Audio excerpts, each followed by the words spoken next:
It's time for the Ella Johnson Show.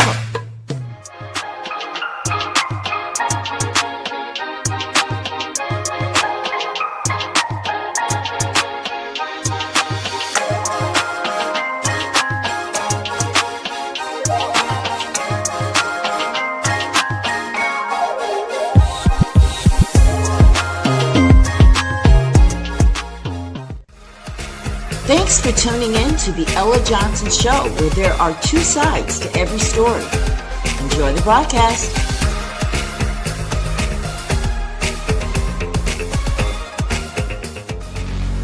Stay tuned. Hello, everyone, and welcome to the Ella Johnson Show. It's Thursday night. I am so excited. We're going to do a new thing here at the Ella Johnson Show. I think it's important for us to keep up with the streets. So that's why tonight's broadcast is titled State of the Streets. You need to know what's going on. I mean, there's big news happening, but we want you to see the big picture, right? So that's what this show is about tonight. And future shows, we will continue to do this, bring in topics that are hot news, hot topics out there in this country right now, because I think we need to talk about it. What do you guys think? Yes? Absolutely. Yeah, we definitely need to talk about a lot of the stuff that's going on. But I want to welcome you to the Ella Johnson Show. This is your first time. I just want you to know that we have fun here. We like to chat. All opinions are welcomed. It doesn't matter whether you agree with me or my guests. We want your opinion. We want both sides. There are always more than two sides to a story. So we want your view as well. So please feel free to leave your comments.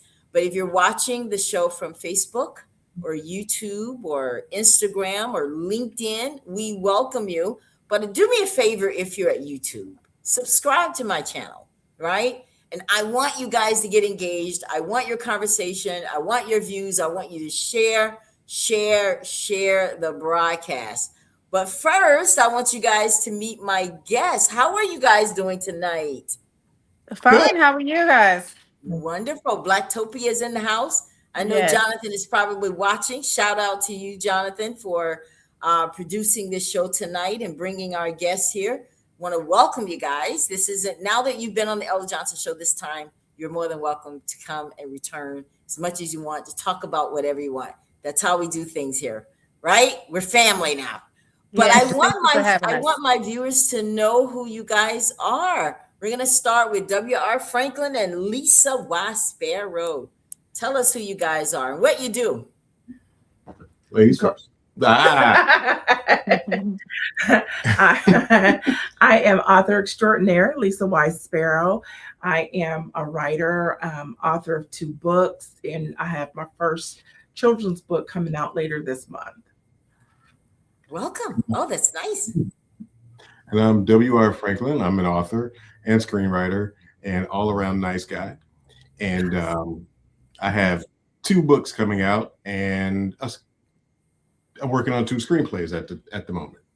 Really? Do tell. What are these screenplays about?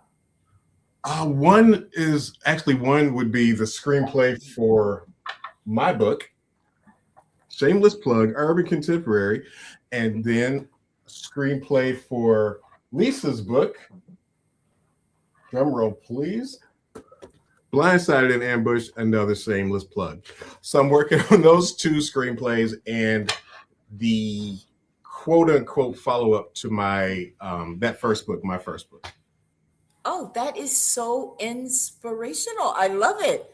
Like, listen, I have books and I tried taking them and creating a screenplay for it. A lot of work. Yeah. A lot of work. So kudos to you. Thank you. Lisa, and your books, tell us. And now you said this children's book is coming out. Yes. What's the title of it? I'm not going to say the title of it because it's not copyrighted yet. But Okay. it's based on, I never talk about my work until it's copyrighted, but it's based on a conversation between me and my grandmother. So I'm really excited about it. And it's just something that is kind of cute and quirky that I think some little children will like. But I can't wait for him to turn my second book, Blindside and Ambushed, into a movie. And hopefully Mark Cummings, who you interviewed a couple of weeks ago, will be the one to do it, because he's making a movie this summer. And once again, we're part of his production crew, and Wayne has a part in it. So I'm excited about that. Oh, that's amazing. I forgot. Yes. Oh yeah, we totally enjoyed him the other week. It was a he was interesting. Listen, Yeah. everyone that comes from Jonathan, you are all very interesting. Well, Miss Lala, tell us who you are and what Hi, you do. everyone. My name is Lala Moore. I'm of Lala Moore Promotions, and I also have Lala Moore Production. I'm actually a manager for my daughter who is in acting. And I also have a nonprofit organization that will be coming to surface. It's going to be called Beyond the Vision with a Z, not an S.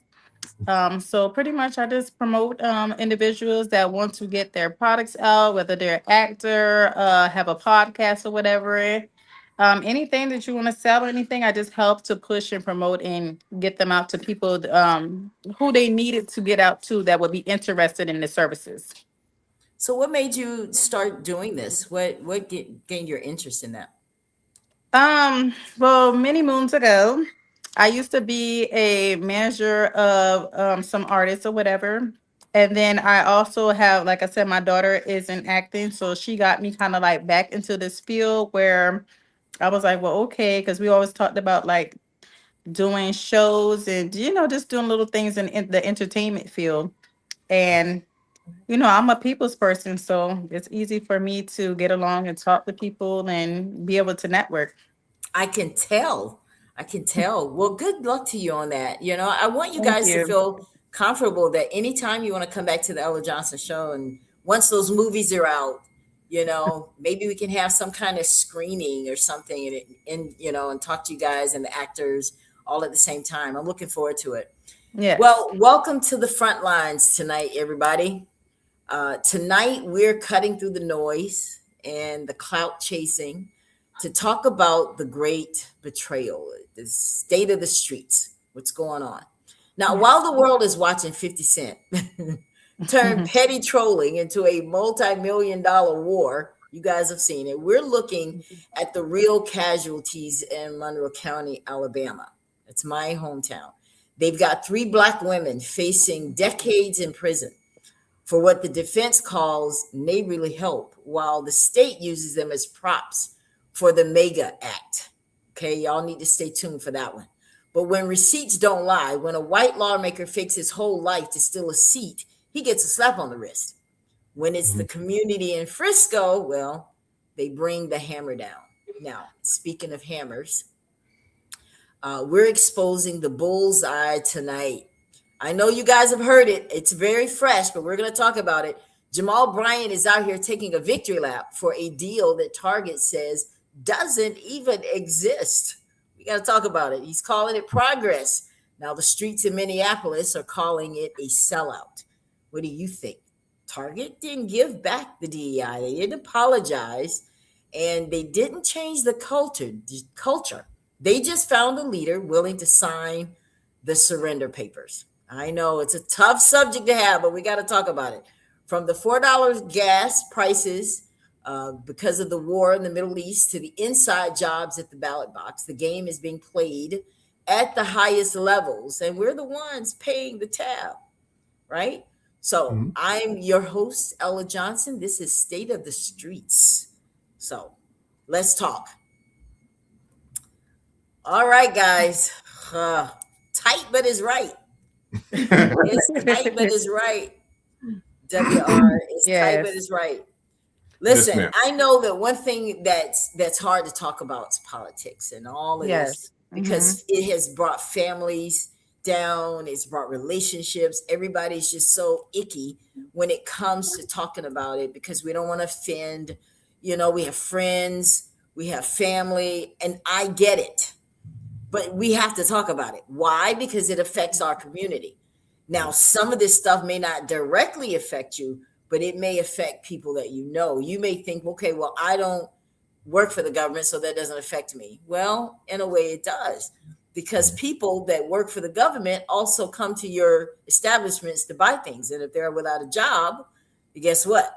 Then they can't come and patronize your business. Yeah. So Right. it does affect us all one way or the other. So we're going to dig right into it because we have a lot to cover tonight. We may not even get to all of it. However, we're gonna touch the surface tonight, Lala. So the first thing I want to talk about is this purge, this job purge. Mm-hmm. I don't know if you guys have heard about it, but there's this job purge. I want to share, because I talk about Project 2025 all the time because it's Yes. real. So I want you guys to look at this. This is from the Project 2025. This is something that's in there. This statement right here is in there, and it's the leading cause for this job purge. The Department of Justice is not an independent agency. The next conservative president must ensure that the department's leadership is aligned with the president's agenda. So I want you guys to remember that. That's mandate for leadership. Yes. This is, remember, those of you that watch me regularly, you know that I said that in the Project 2025 tracker, if you want to see this stuff, you go into the tracker and it will list each of the agencies in the government. And underneath it, in the drop down, it's going to tell you exactly what their objectives are for that department.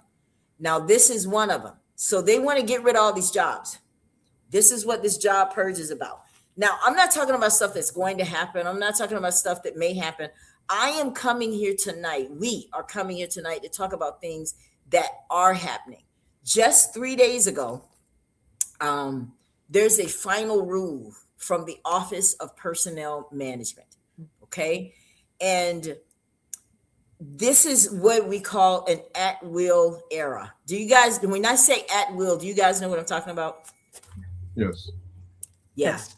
It's not a good thing. No. Okay. Let me just tell everybody what at-will means. Because most states are at will when it comes to employment. At will means that if you have this type of status, you are considered someone who can be fired at any time, for any reason, or for no reason. Right, guys? Yes. I need y'all to understand that. Because they're trying to color it so there are not a lot of lawsuits. Yes. Because when you're at will, you have limitations on how you can fight back. Yeah. Now, keep in mind, you still can't be discriminated against or any of that kind of stuff for race, color, religion, sex, all of that. You still can't. But we know where that's going also. That's another show. Yes. So what do you think so far about this? That they're putting us in this stage right now, Lala. What do you think about that? Pretty much anything that's under Project 2025 is just a way to control everyone. It is basically putting us all into this category where we're not able to fight back. We're not able to have a voice. They are in charge. We pretty much got to walk a fine line to stay in tune to whatever that they are saying. It's just a way to just control everyone to where our rights are pretty much being stripped from us right in front of our face, and we feel helpless because it's like, if you say too much, you're going to lose your job anyway. So it's just a way pretty much to keep everyone quiet and in line. Yeah. Did you guys want to add anything to that? Not. So He's to so me, kind. I'm telling you. so to me, it reminds me of what the Jews went through before they started the extermination, where they shut all the businesses down. If you didn't have this, if you didn't have that, you had to, be marked or labeled, if you will. And that way, we could do business with this person because it's communist ruled. And they wanted to be, like she said, the supreme leader, and he already thinks he's a king. I don't know how. The U.S. has never had a king, so I'm not sure where that one came from. But again, I wouldn't be surprised if we had martial law at some point. Yes. Oh, I'm sure it's in there, little by little. Because, and I did research. This is a couple months ago, but the money that he's saving by getting rid of all of these departments is going towards the military, towards weapons, towards all of this other stuff. And I'm like, okay, so basically we are gearing up for World War III. And Yes. that's the whole thing about it, is there's nothing we could do. I don't know, and then you've got the people who are like, oh my God, I voted for him, but this isn't what I voted for, and I've lost my job. Well, honey, what did you think? Right. He was honest when he said it. He said what he was going to do, and y'all drank the Kool-Aid. Yeah. They drank the 1000. Kool-Aid and expected a different outcome. Different. So let me tell y'all what this new final rule that it allows President Trump to do. He can now move at least 50,000 jobs out of the federal employment. Now, part of this Project 2025 was to restrict Schedule F. That's what it was called. They now call it Schedule Policy Career. Guess it sounds better. But Schedule Policy Career. Now, once you are labeled that, like I said, you're an at-will employee. You can be fired for any reason. They said that they're doing this to get rid of the rogue bureaucrats, the people that don't align with Trump. Because at the end of the day, guys, all they want is loyalty. Everybody knows Trump is all about loyalty. If you're not loyal to him, it's a wrap.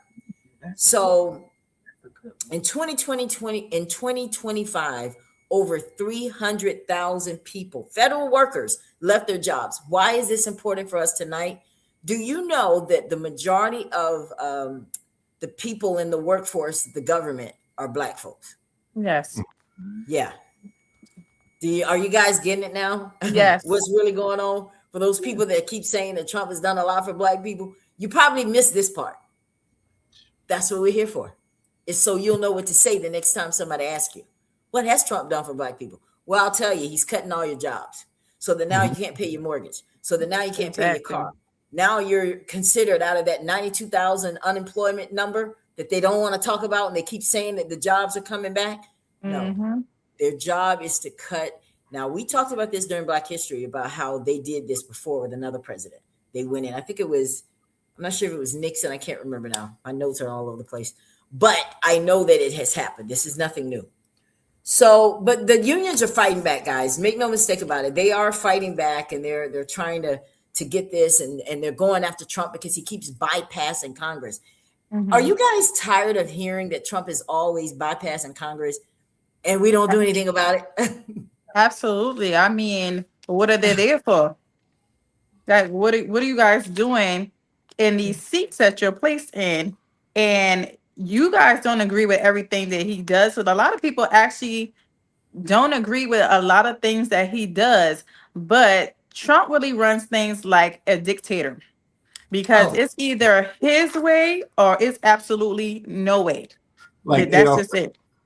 Adolf Hitler. Yeah, exactly. See how he's I don't understand how he can bypass, and it just becomes like, a quick news story where it's like, hey, they said he can't do it, but he's going to do it anyway. Next in sports, that's how it seems. Anything that he does is looked at in the news. Like, well, he can't do that, but he will, and whatever.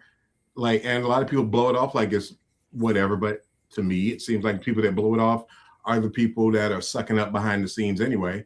Yeah. So they don't really have to worry about it. Right. Absolutely. Because I know if I didn't listen to what my boss had to say, I'm not gonna have a job. Right. I'm just making up on the fly and do what I want to do if I want to do it, and I won't have a job very long. Right. But some kind of way he's getting away with this. Oh yeah. They thought about this for a long time. And I like what this viewer here says, that they're firing for performance. That's true. They're trying to put everything to the point to where it's not about seniority or any of that kind. It's about performance. And that's why I just want to encourage people, if you're in any job, not just government, but if you're in any job, you want to make sure that you have copies of your performance reviews. You want to make sure that you're keeping track of conversations, especially if you don't agree with the Republican regime. If you're against them, you definitely need to make sure that you are always protected, because any little thing you say, post, or whatever, it can trickle back to your job. This is real. Yes. I'm not trying to scare you guys, but this is real talk. So this is something that's on their heart and mind, is to get rid of and gut. And now, mind you, the data chase has already started. Remember, Doge already got it going. They started this off. So I just want you guys to know that when you are classified as this, you lose your right to contest or appeal a firing if you're considered at will. That's anywhere, though. That is not just the federal government. But so if you feel targeted, I wanted to bring that one because this is something that just recently happened. If you follow the Project 2025 tracker, you'll see that over half of it's already done. Yeah. And see, this stuff has been slipping by us, and I'm not going to let it slip by you as long as I have a show and breath in my lung. I'm going to make sure you stay informed. You guys have to look at stuff for yourself as well, because it's in there. And when you see these policies just coming one after the next, we can't keep up. I'm telling you, it's coming from Project 2025. Yes, it definitely is. It's like Communist Manifesto. 2025 is like the Communist Manifesto. Like, here's what we're going to do. Read it if you want to, but this, we're telling you right now, this is what's going to happen. And then people, when it happens, they go, I can't believe that happened. If you pay it at the beginning. They don't take the time to even look into anything. It's like, you guys already seen what Trump has done in a little bit of time of office that he was in the first time. He showed you who he was then. What more did this man need to do for you to believe that he was going to do everything that he talked about? Why do you even think he's going to war at this point? He knows you cannot even vote while war is going on. He has everything lined up so it can benefit him. He don't care. He don't even care if you're white or anything. He cares about him. Yeah. Just like the same people that wanted to vote for him, and then ISIS came and kicked them out of the country. What did you expect? He already said he don't like your kind, but yet you still sat up there and voted for him because what? The amount of money that you made? Right. He don't care about none of that. No. Trump is pleasing his donors. Believe that. Oh, yes. Whenever he has to get something done, I don't know if you guys have looked into it this deep. And I said I'm not going to go this deep into the weeds tonight, but Trump has gotten a lot of money from donations from his donors during that election. Lots. I'm talking about hundreds of millions of dollars. And he has to make good on his promise. Yes. Okay. When he first got into office, why do you think the first things he did? They were waiting on it because he had promised them. He had to. He had to do it. When you see Pam Bondi acting like she's just brain dead, she has to. She's part of it too. Yes. I mean, it's the truth. I mean, she acts like she doesn't understand her job, and they all like to just do all this. I'm not going to answer. I mean, they do everything to pass up the time so they don't have to deal with it. So like her comprehension skills have left the building. Oh, yeah. That's a nicer, more professional way. Thank you, Lala. She said her professional. No, I said brain dead. I'm sticking by mine though. I admit it. So, but why we're saying all this, guys, is because we know that an election is coming up. Everything that I'm talking about, all of my shows from here until November will somehow be surrounding that type of thing, because we need to shake up your minds to just start thinking. Stop just taking everybody at their word. See, on this show, we can talk about the real skinny of the story. You're going to hear whitewatered on Fox. You're going to hear whitewashed on CNN because they have to appease networks. Everybody still got to get paid. Okay. So they're going to say what they need to say just to skate by it. But you need to start getting involved with this stuff for yourself. And I know you may not have ever wanted to talk about politics, but you have to. Just like what WR said, you look up one day and go like, oh my goodness, what's going on? Yes. Now, let's move on to the shutdown. How many of you guys know that we're actually in like a partial shutdown right now? Yes. Did y'all know that? Yep. Those of you that are watching, did y'all know that? Talk to me. Did you know that we were in a partial shutdown? It's a DHS shutdown. This one is weird. I'm going to be honest. This is a weird one to talk about because we still see what's happening out there. People are still getting deported. How many of you guys want to guess why? Well, Ella, I see that TSA is shut down. I see the FEMA and the Coast Guard, the government being shut down. These people aren't getting paid. Some of them are having to work for free, but they're still deporting. Ding, ding, ding. You know why? Who wants to know why? How many of you guys know why? Let me start with my guess. Ooh, Sorry, that wasn't nice, was it? But- Cleansing? It's Yeah. because when they got approved for the big beautiful bill, there was $140 billion wrapped up in that to take care of DHS and all these border deportation, all that stuff. It was already in there. That's why they needed that big beautiful bill, because they knew the day would come where there was going to be a shutdown and they didn't want to stop. So the Dems are reaching for straws right now, really, because they're like, look, we're going to try to hold them to the fire by holding the shutdown, but you didn't hold them completely. If you really wanted to hold them, we should have never agreed to the big beautiful bill. Exactly. Right. That's what really hurt. And they knew it. So we agreed to the big beautiful bill. So $140 billion, and this is something that Jasmine is speaking against as well. But they now have access. Now what's going on? Why is it not stopping it? All right. I want you guys to listen to this. This is straight out of Project 2025. They are going to rescind all memos that protect schools, hospital, churches, ICE raids. What? See, you guys see when you see these churches and ICE raids and hospitals and all this stuff, this is also one of the things that the Dems are saying, we don't want this. They are trying to hold. Let me switch gears. I want to tell you guys, what is it that the Dems they want? Y'all want to hear that, right? Y'all want to hear that. Those of you that are watching, y'all want to hear that. What is it that the Dems want in this thing, and why they're forcing the hand of the Republicans? They want them to. They want the force. Okay, let me back up, because I want to make sure y'all get this. What they're trying to do with Project 2025 is force states and cities, all right? They need the DMV and taxpayer databases. Why do they need that? See, the Dems are holding them to the fire because they're saying, we don't want to give this. Why do you think that the president's administration, Trump's administration, wants to get their hand on the DMV and taxpayer databases? To get as much information about them as possible and use it against them if possible. Yeah. Yes. And they're guess what they're threatening them with? You give it to us or you lose your FEMA funding. Oh. Yeah. See, this DHS thing goes a lot deeper. And I think that the Dems are in the fight, but I think they got in it too late. I think they should have held them to the big, beautiful bill, because they're still able to do what that's why people are still getting deported. That's why they're still out there doing what they need to do. They're not really worried about this. They're like, look, now we can blame the Dems. Hey, TSA, if you're not getting paid, it's the Dems' fault. Mhm. If you're not Coast Guard, if you're having to show up for work for free, it's the Dems' fault. And they have been blaming them for everything. Exactly. Every shutdown that they've had, they always blame it on them. They do. So, all right. So here's the deal. I'm trying to look at this, guys.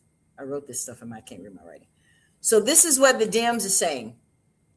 We want your people to identify themselves, take off the mask. That's number one. Do we think that's reasonable? Yes. Yeah. It Why is. is that reasonable? You need to find out who people are and what they stand for, what they're trying to do. It gives transparency for one. Right there. I'm doubting that's Why going is to that happen. It's not going to happen. But yeah, in a perfect world, they would be transparent. They want us to be transparent. They want us to listen and follow suit. But when it comes to them, because they're the policy makers or they're the ones in charge, they feel that they live by a different set of rules. Yeah. So another thing that they're asking for, they want the warrant rule. They don't want them to just be able to run up in people's homes. They want them to actually have a warrant before they can actually go in. Now, how many people really understand why they are so dead set on getting people to that detention center and filling those beds? I'll give you one hint. Project Concentration. 2025. That's why they don't care about who it is. Right. We were sitting here because Trump, he fooled a lot of people. He never fooled me, but he fooled a lot of people and said, hey guys, I want to change this country. I want to have the best deportation, implementation, immigration policies you've ever seen. He didn't do it because he really is trying to get bad people out of the country. He's doing it because he owes his donors to fill those beds so they can make money off prisons and detention centers. Okay. See, Trump is not going to come out and tell you all that. He doesn't expect you to even know it. That's why you have to look for it and find it. He has an agenda. So when those people are going in there and they're just getting people, they already know who they're targeting. Well, Ella, how do they know where to go? Why are they just going in certain homes if they don't have warrants? They know. Well, let's see. They know. Voter rolls. Voter rolls. Remember, Trump is trying to steal this. I don't care what nobody, I'm telling you right now, anybody that's watching me, I don't care what you say. I don't care what you think. I know Trump is trying to steal this election. He knows he is underwater. He knows he's not popular right now. He knows people are not feeling this stuff he's doing. He is scared. He has to produce all of this Project 2025, or it's going to start coming unraveled. So the only way he can do it, he's got to find a way to cheat. So when he's trying to get these voter rolls and all this, they're trying to purge people. If they're purging jobs, okay, getting people out of their work job, what do you think they're going to do for people that want to vote? Do you guys kind of see that? Does that make sense to y'all? Well, he's trying. Make it more difficult for them to be able to vote. Yeah. Unless they're. I mean, I really feel like this era of this job purge and the Project 2025 really makes me think that he really did a lot of homework on just the Holocaust, alone.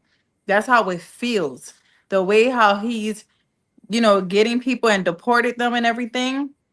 Like it feels more of that, just being a dictator. I know a lot of people like to say, oh, well, he's just a communist. No, he's a dictator. He's a Nazi. He's definitely the way it's always looked to me is like he was like, that Adolf Hitler was a great artist. And he had a lot of good points. That's how it looks to me. That's how it's looked to me from the beginning. And then the longer he's in office, the more he's like, I'm gonna try this one next. And it just people like accept it. And I'm like, do you remember Adolf with the mustache? He's doing the same thing. Yes, exactly the same thing. It's just that as time progresses, is the way that we do it evolves. Yeah. It's camouflaged somewhat, but it's the same thing. That's it. He tries to be funny and entertain people, hoping that they'll just get caught up in that. And that you're not going to go, well, the Dems are just making excuses why they don't want to vote. No, we're reading Project 2025. It's not just about ID. And anybody that thinks that, you really do need to read it. And you need to dig a little bit more because it's way beyond just an ID. Okay. And I'm finding case after case of instances where there's just the numbers don't add up. The math ain't mathing. You guys say it's about non-citizens, then prove it. Show me all these non-citizens that are voting. Exactly. Because that's not it. So come with another lie. Yeah, you tried that one. Come with the next lie. Come on now. Y'all know when we were little and you were trying to lie to your parents and they're like, all right, I already been to the school. Now come with another lie. You wasn't. Yes. Yeah, well, because a lot of them had the proof that they were actually American citizen. Right. Their paperwork is documented. They went through the proper procedure to get everything legalized properly, but yet y'all still deported them. Y'all still denied them rights to vote. Just treated them like they was just never even here, never got their paperwork. So, I mean, people are not paying attention to Project 2025, but I'm glad that you are doing this show. I'm glad you are talking about the issues that you're having because I feel like people need to be informed. Like, don't just walk around here, glance at the news every now and then. You guys really need to be informed. And it doesn't just start with voting for the president, it's voting for the people that is Oh, over your state and Mhm. your voting your cities.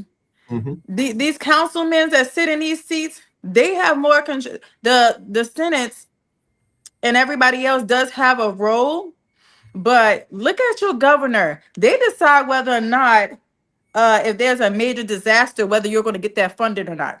They Right. make that call. But y'all don't want to vote and change that. Y'all so caught up in, oh, who's going to be the president? It starts with them. That is one of the most important votes, is voting for the correct governor. that's a big part of it. 1000%. And I'm gonna tell you guys, and you need to watch. I mean, you can't just be all about party affiliation either. You need to know. I know that if I'm voting for a Democrat, I still want to know what your plans are, because people can sell out on you. It doesn't matter. Yes. Okay, they'll sell out and they'll make you think that they're in your corner, but they're making some deals on the side. See where their donations are coming from, and that'll show you where the loyalty is. Okay, Absolutely. I think that's why a lot of the Republicans were so frustrated on Lala, because you saw how they were having these town halls and they were frustrated. They're Yes. mad, like, you're sitting there, you're not doing this. Let me give you guys some heads up. Let me tell you why they were doing that. Because a lot of those people that Trump and that were following him behind Trump, the same people that donated to him donated to them. That's how they Yes. kept the money in the family, kind of, so to speak. So their allegiance is not to you, it's to the donors. Mhm. Just so you'll know. Okay. So, but anyway, so another thing that they're trying to do, sensitive zone protection. This is what the Dems are asking for. We don't want you in the schools. We don't want you near churches. We don't want any of that. They're making a demand on them that this is what we want. Another thing they want, body cameras. They said you need to have your body camera on all times. So these are the things that the Dems are asking for. So what they tried to do was a split bill. They wanted to say, okay, well, we'll take the FEMA, Coast Guard, and TSA, and they wanted to try to do a split bill so that certain things can get funded. And the Republicans were like, no, sorry, it's all or nothing. Now, why do you think they want all of it? Because they all have to. Now, let's see how hard they play. Because the Dems eventually gave up and signed the big, beautiful bill, right? Mhm. Is that how you guys remember it as well? Yes, Okay. they did. So let's see. And I'm telling you, and I knew that was going to be a mistake, because I know that they were trying to, this is the kind of stuff they were trying to do. Everything leads back to money, guys. Believe me, Trump Yes. is lining his pockets.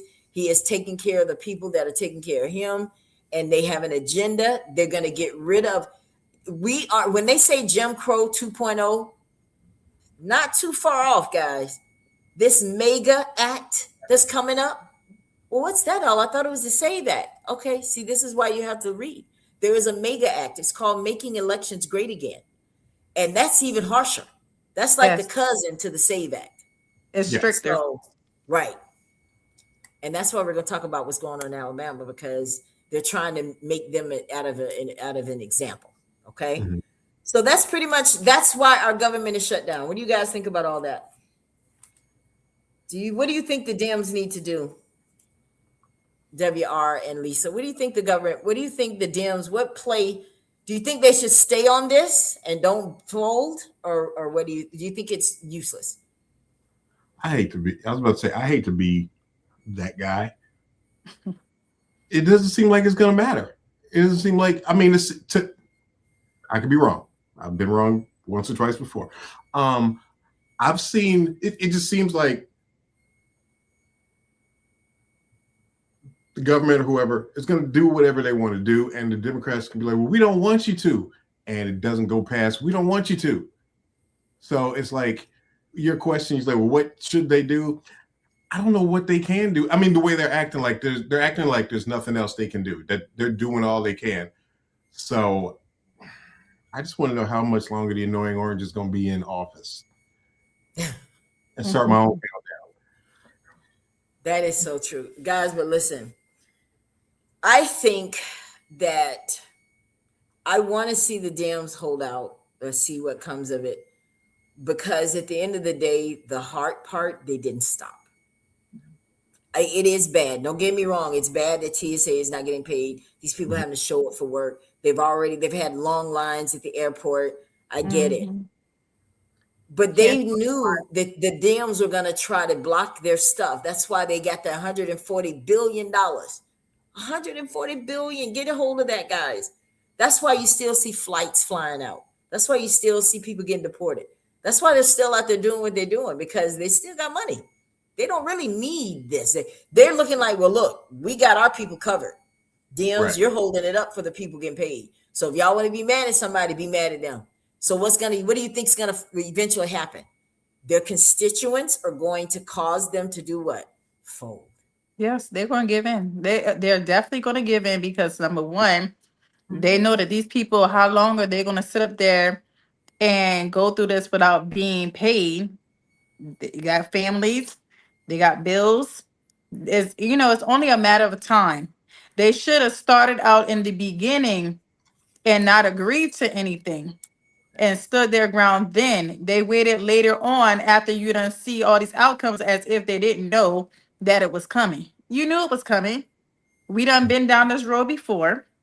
So they should have been better prepared and they should have had just stood their ground from day one instead of giving into anything. So Political Bear Nation, who is a guru that I look forward to, he says that no Democrats voted for the one big beautiful bill, but they did vote to fund the government when they should have kept it shut down. Mhm. That's the real skinny of things, because they felt pressure Yeah. from their constituents. They're looking at trying to get voted in. They don't want to lose their seats. So they went ahead and voted to fund the government, which gave them the big, beautiful bill, right? Mhm. Political Bear. So I think that Trump is good president, but if he's president only, I can visit and talk to him if I got a chance. Well, you go ahead and talk to him. Thank Enjoy you. that. Yeah, no, Have thank Put fun. me on the phone. Put me on speakerphone. Keep the pressure. The lack of TSA agents will further disrupt air travel. Yes. And eventual airline companies will pressure Trump to give in. That's what happened in 2018. That's what I think too. I Mhm. think they should not give in. I know the constituents are coming for you, but if you don't, I mean, we're just giving it right over to them. And see, this is what people try to tell me, guys. They said, Ella, you have to understand that Trump is going to get his stuff in because they hold the majority. And I'm just like, so we just got to.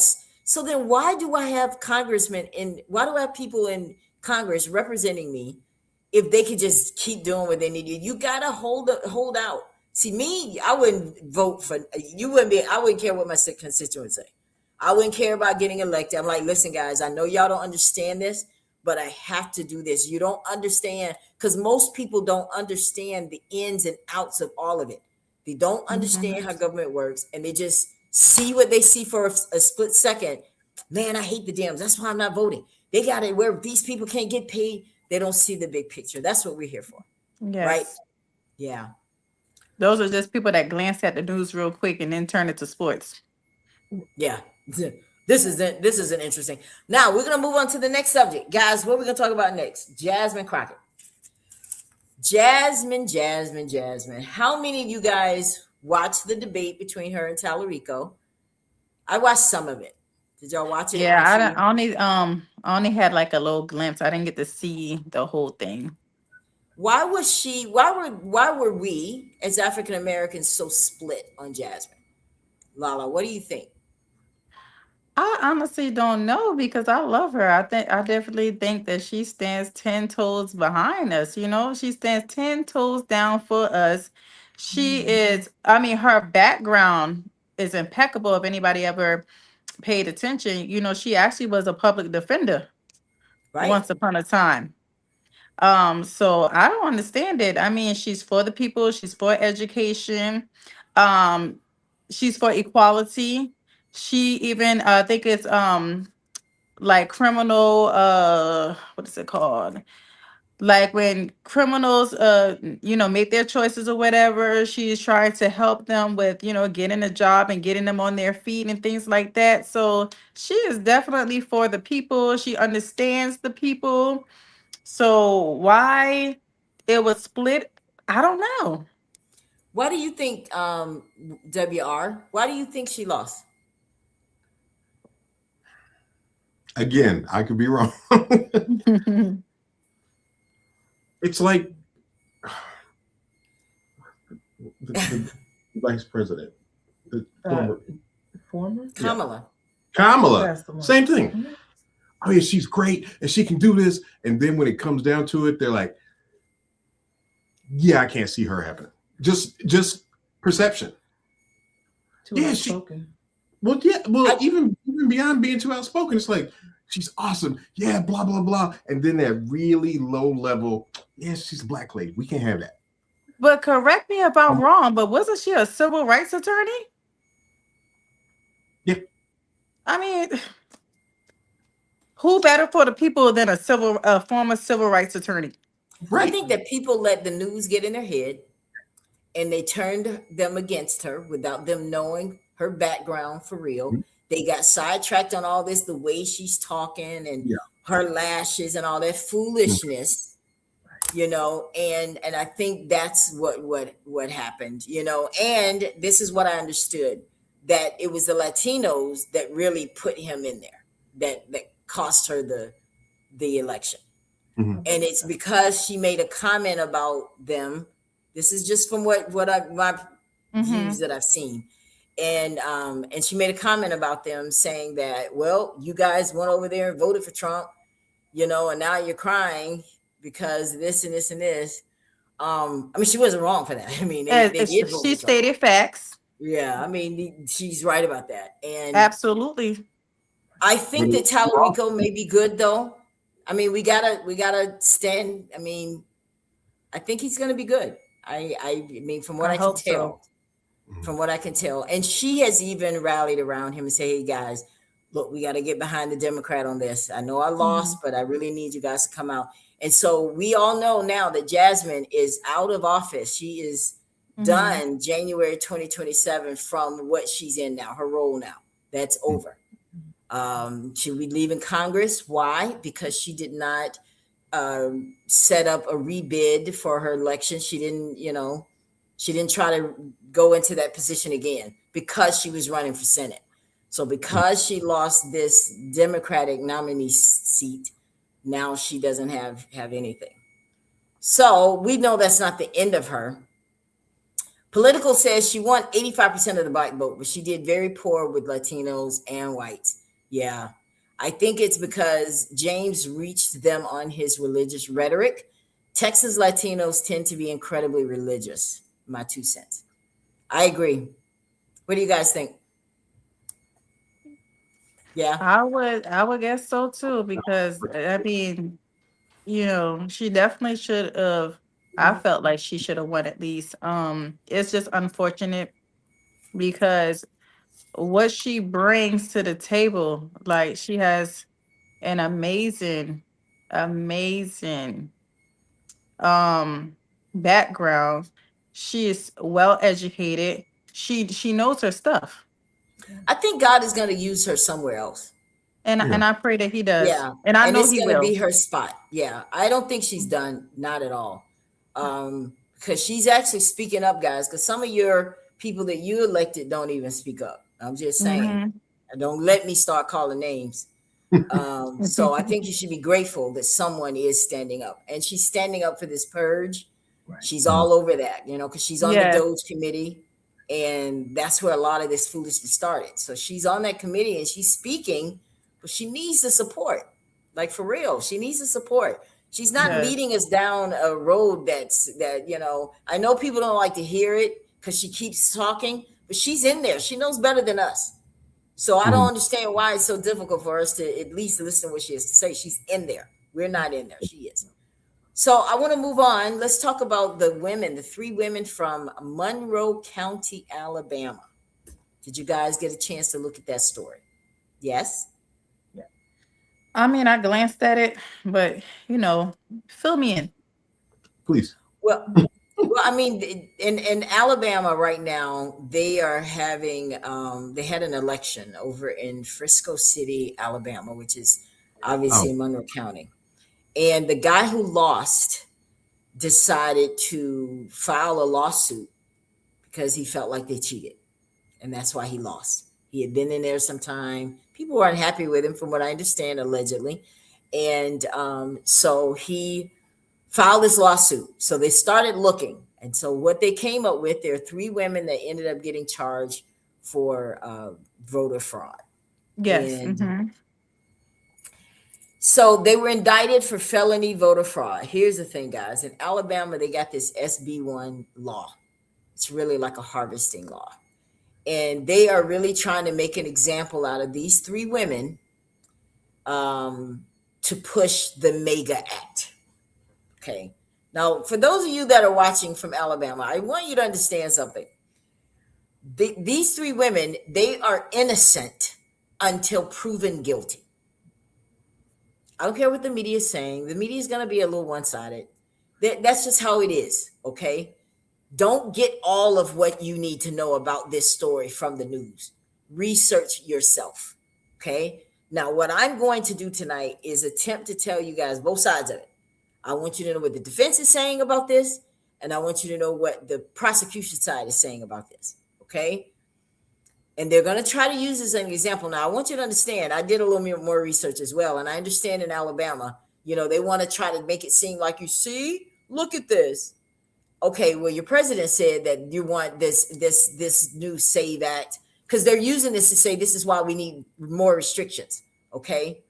But I don't see anybody talking about all the people that are legitimate citizens that are causing the fraud, like what allegedly is happening here. Because there's a case where this guy in one of the counties there in Alabama, where he was pretending he had a whole different address, and he was a representative for the state. He lost his position. Then there was another one that there's a lot going on. It's not just with these 3 women, but they're going to use these women, put their picture everywhere to try to prove a point.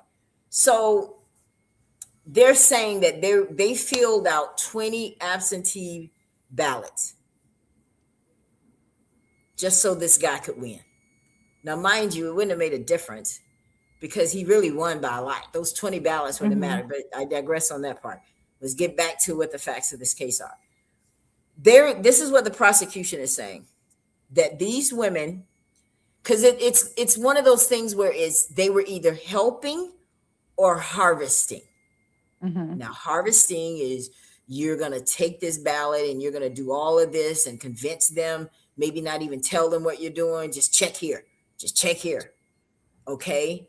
But these women's defense is, no, we were just helping. We know the community. We went to the homes and we were helping these people with their ballot. They couldn't come in to vote, so they needed an absentee ballot. But here's where the prosecution says, y'all tried it. What the prosecution is saying, you had 85 ballots of people saying that they're working. I think it was 85. Let me make sure I got my facts right. 85 ballots. Where what it means is that on that ballot, they said they couldn't come in. Because, in Alabama, you have to have a reason to fill out an absentee ballot. I think it's like that everywhere. Okay. And they said that their reason was because they couldn't work. That the poll is open during a time where they're working. So they needed this. They had a whole bunch of them that did it. That was the first red flag. And so that's what made them like, wait a minute. Now, here's what I see that the prosecution has, was clearly their smoking gun, Lala, is they're saying, we actually have those ballots. We have every single one of them. And we can see that the handwriting is not that of the voter, but of one of the 3 women. Yeah. Okay. They're saying that we have the ballot in our hands. We're looking at it. This is the prosecution's case. I want to bring this out because this is my hometown area, and I know that there's a lot of buzz about it, but I want to bring it to you guys so that you have an informed decision on how you speak on this. You're not just saying that okay, they're going after these women for A, B, C, or D, and they could be. We don't know. Like I said, they're innocent until proven guilty. But here's another thing: for harvesting to be a felony, there has to be money exchanged. Mm-hmm. And nobody's saying, they're like, no, there was no money exchange. So they may be able to flip over that one. But they're looking at some years in prison if they're found guilty. And it's because of this strict SB 1 law in Alabama that was just implemented. And they're going to use these women as an example to implement the MEGA Act. Now, for those of you who are in Alabama, you probably heard that April 21st, they're going to do a re-election because of these charges against these women, and because of this idea that there was something illegal going on. The mayor, the state has said, okay, let's do a re-election. So what do you think is going to happen if the same guy wins? Do you think that's good for them, or you think that's bad for them, or it doesn't matter? I pretty much feel like they should leave it at the way that it is. If the guy was going to win, regardless of these 20 votes, or even 85 votes or whatever it was, why even go back to even change it if they was going to win anyway? What's the purpose? That's a good question. Jonathan is joining us tonight. I'm so glad, my friend. Hello there. Oh, yes, definitely. Thank you all. Blacktopia is in the house. Blacktopia was in the house before I showed up because everybody on this panel is in Blacktopia. That's right. Now, true that. Yes. Blacktopia is representing. I appreciate it. Lala Moore is also an admin as well. So yes. Oh, nice. I love it. Mm-hmm. So, Jonathan, tell everybody who you are before we keep going. Oh, yes. I'm Jonathan Coleman of the Media Blast PR, your public relations specialist #1. And as you know, Wayne W.R. Franklin and Lisa Y. Sparrow, they're two of my esteemed clients. So is Lala Moore of Lala Moore Promotions. And, Ella and I have worked in the past, but, we're gonna figure something out. But in the meantime, I'm helping her with the show and I enjoy it. And so for anybody that needs more publicity for their brand, their product, their services, you can reach out to me. And although I stay busy, I have time to work with everybody. So let's keep me busy because I'm not. So have you been watching since we started?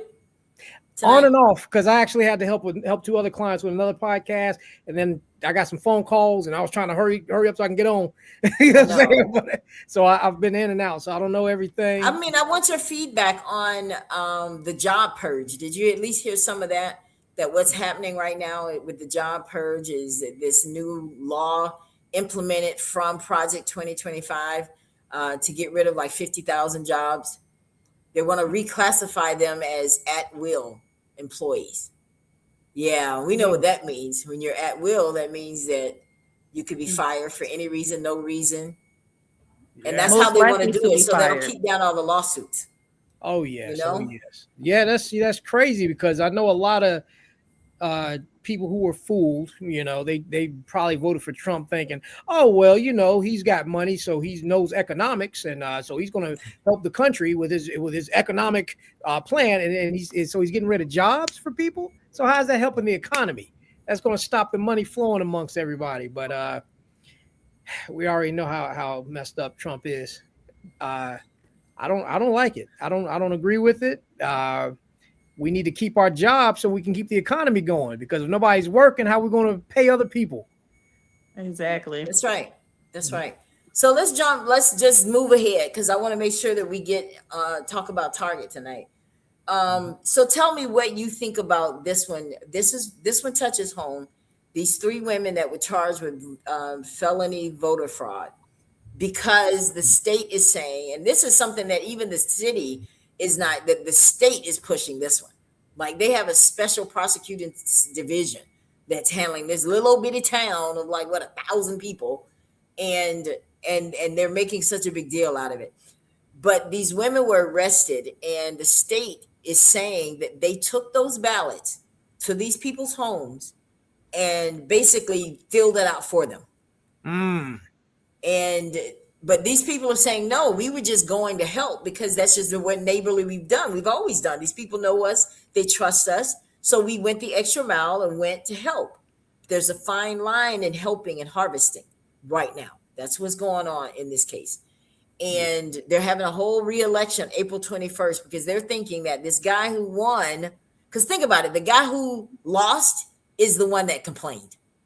Of course. Yeah, he lost the election and he went and said, look, they cheated. They cheated. I knew that this guy did, you know, and I mean, he was going to lose anyway. But they're having a re-election now because they said that it was. Now, how do you think that's going to look for the women if the old guy wins? How is it going to look for the women now? Now, who are the politicians we're talking about? You say their name? Okay, so this is in Alabama, and it's a mayor of Frisco. Okay, Frisco City, Alabama, and there was an election, and the former mayor lost. Mm-hmm. So he lost to the new guy. So because he lost, he's pissed. So he goes and files a lawsuit saying they cheated, so to speak. And so when they did that, the state got involved and discovered this harvest ballot issue that these women really went around and getting these people to vote. And you know, that's not who they wanted to vote for. That's what they're assuming. And what I just said before the state said they actually have the ballots in hand and that they have a special person looking at the handwriting. And what their claim is, this is allegedly, their claim is that these ballots were not filled out by these voters. Yeah. That's not their handwriting. Is that kind of thing. Now, this is against the law, right? Or is it something different? Oh, yeah, it's definitely against the law. It's definitely against it's not against the law to go and get them to assist. To do the help part. Yeah, for But you assistance. can't do it for them. Yes, Exactly. that's where they messed up at. Had they had just gone there and just assisted them and tell them where to sign at or where to fill in at or where to bubble in or whatever it was, they would have been okay because you're, you know, within the guidelines. But once you decided to fill out it for them, it seems like you are making the decision for them. And even if that's not the way that it is, that's the way they're going to flip it. Yeah. Yeah. Yeah. So do you think so now let me ask this question again. So if the old guy who filed the lawsuit wins this time, do you think that strengthens or weakens the case? It strengthened it. Definitely, because now we're looking at, well, who else did you guys help assist anywhere else or went to talk to or however else that is in the violation of them being able to vote within, you know, within the voting requirements? Did you sit and do anything else? You know, I feel like it will open other doors to try to look into more things, to try to flip different things upon them. They should have just left it at where it was at. But if he actually wins, that is definitely going to be more hurtful for them in the long run. It's not going to look good for them because they are definitely going to view it as you helped this other guy to win this election. Unless more people come out to vote. Yes. Yes. That I think that would be the only way. Yeah. Mm-hmm. What were you going to To say, save them. Jonathan? No, I was just actually agreeing, you know, basically agreeing. Now, Political Bear says something. I totally agree with this. And I hope that anyone that's watching this broadcast that's close to these women, I hope that you will tell them this. He says, I hope they don't plea out. This needs to go to trial because if these voters say that's how I wanted to vote, there is no fraud. That is true. But let me tell you what people are saying. I dug a little deeper. There are people on those ballots that they have reached out to the state. And this is what they're saying. We didn't know nothing about this. We didn't know anything about that. We didn't tell them this. That's bad. That's messed up. Now you got some people that are saying, no, they're upstanding. They've been in this community. We trust them. And this is how we wanted to vote. So you got mixed. You got some people that's saying, I ain't know nothing about that. They said, well, this thing here says that you work out every day. I don't know nothing about that. Well, this thing here says that you weren't able to go because you're disabled. And then some of them not even live in the city and they had absentee ballots.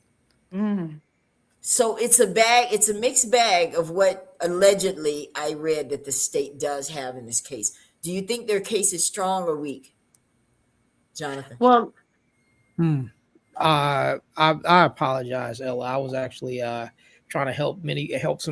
Well, let me ask Lala. Lala, do you think I should have asked you in the first place? Sorry. That's okay. That's okay. Do you think their case is strong or weak? I mean, I think that their case is actually strong only because it's so many different things going on where we're not all, we're not all with the same thing. We have different versions of what's going on and what's happening. But I guess one of the biggest questions is for the people that are not in the city limits that are able to vote, how did they get the absentee vote? Did you sign up or the person just ended up coming and knocking on your door? The Political Bear says what they did is something that was legal for decades. That's so true. It is true. People do assist with voting. I think there's a fine line because of this new law. That's what they're trying to catch them in. Oh, the law changed. You can't do that anymore. Can't take money for it. And there's no evidence here of any money exchange. It's just that the signatures, Political Bear, this is the deal. The signatures on the ballot, according to the prosecution, they're different than the voter's signature. So that's their evidence, if you will, that these people did in fact fill out these ballots and lied to be able to do it so these people wouldn't come in and vote. And what the MEGA Act will do is no one will get to do this at all unless it's your family. The only person with the MEGA Act, this Make Elections Great Again, that they're trying to produce, that they're trying to get started and implement. The only way you could do this with that new law is if it's your family member coming to your house to help you. So it's a fine line here. It is. So with this new election, so let's move on to the next thing, guys. We're gonna get all of our subjects covered tonight. I'm so excited. Are y'all excited? Yay! What's next? Now we're gonna talk about Target. Oh yeah, let's talk about Target. Have you heard about the Target situation, Jonathan, today? There's always something going on with Target. We boycotting them. I don't shop at Target anymore at all. So not anymore. Yeah, I don't either. I definitely just stopped shopping there. Yeah. If I'm gonna support racists, it's gonna be at Amazon for now, because at least I can get some money back. But as far as Target, yeah, what they up to now? What they done did? Okay. Well, here's what the deal is tonight. I'm going to show you guys this. All right. Because this is one of those where it's like, Jamal Bryant says the boycott against Target has ended after the company committed $2 billion in investments in Black communities and an additional $100 million for grassroots organizations. Bryant called the campaign a major victory and said the remaining goal is securing future investment in Black-owned banks. Lots of division on this one. I know I threw this one in at the last minute because I just saw it and I was like, no, we got to talk about this one. Now, first of all, for those of you that don't know, and you're like, well, what is the deal? I like to start from the beginning because I think people need to be able to make a decision if you know, okay, what started this? Well, y'all remember when Trump got into office and all these companies were taking DEI out of their initiatives. Walmart was one of them. I don't know how we kind of forgot about them. I really don't know. I mean, Walmart gets away with so much. But anyway, Target was one that was part of that. So we came up, there was this bright idea, boycott Target. Now, later on into it, Jamal Bryant jumps in because what I'm reading now, there's a lot of division with this case now, guys, because the people who say they initially started this, they're pissed because they're there in Minnesota where Target is their corporate headquarters. Yes, they're the ones that's still suffering. So when they saw this and that he says it ended, now guess what everybody's saying? Who told him he was leading us in this? Who made him the head? You know how we do. Who Yeah. made him the head? He's not the head of this. How you gonna just end it? So based on what I've said so far, what do you think about the boycott in the first place, Lala? I believe that the boycott was something that was much needed. Number one, they forget about the power of the black dollar. It seems like a lot of times when it comes to these major corporations, they always want to find a way to take us out of the equation, don't help and have our products and things inside of their stores. So I definitely like the idea of boycotting, but maybe he should have gone a little further, but it was definitely a good idea to do so. Oh yeah. So how do we decide who to do it for? Why do we? Because it's almost like we, instead of being proactive, we're very reactive. Yeah. Like we wait for something to happen and then we stop. Or we wait for this to happen and then we stop. Right? So that's reactive to me. And I think that let's take the last time another famous boycott that happened. Why it was so successful. We all know which one I'm talking about. The Montgomery Boys boycott. You guys all know about that, right? Yes. It was very successful. It gave us a Civil Rights Act where it led to it. I think Bloody Sunday led to it also. But this was actually one of the factors. Why do you think we were able to get legislation out of the boycott? I believe it impacted them more than the I stuff. can't hear Jonathan either. Can you? Hello? I think it's because that it impacted them more. Like they took a bigger hit then than they are now.